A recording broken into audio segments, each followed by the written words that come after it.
So how did you get to? No, I started in publishing. Okay. Started in publishing, journalism, sports journalism. Did that for 3 or 4 years. Struggled. Okay, really? Struggled just because it's such a competitive space. There's not a lot of money to be made. I got offered a position, fortunately, from work experience. I didn't go to university. I went straight into work. Okay. And do you think that's stood you in good stead? Yeah. Okay. Yeah, I do, because and listen, I'm an advocate of studying as well, to be clear. But I think that there's undeniable exposure that you can, and experience that you can give yourself by being in the room with people that have got more stripes than you, right?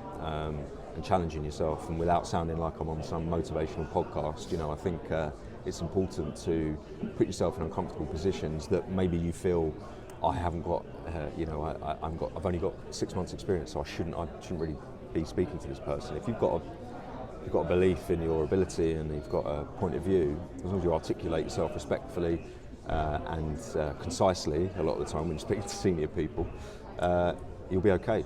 And then I moved into marketing.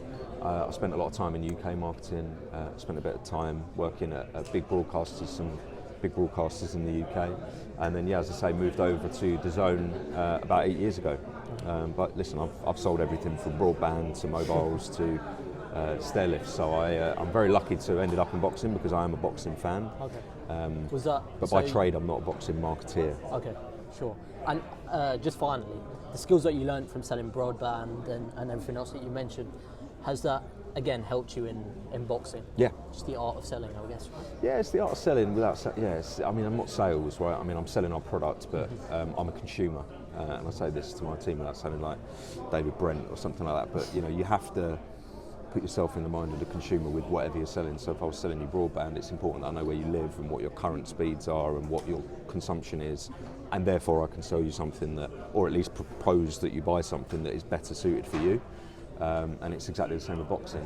We use our audience analytics, we use our experience, we use our tools and our knowledge to make sure that we're growing the brand to the right people at the right time, and we're showing people the fights that we feel they should be seeing.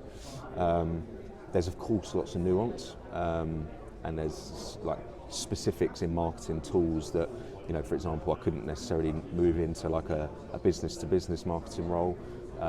There's nuances, but essentially I like to think that it's not overly complicated. You have to understand your product, you have to understand your target audience, and you have to be very honest and concise with your communication, and you have to work hard.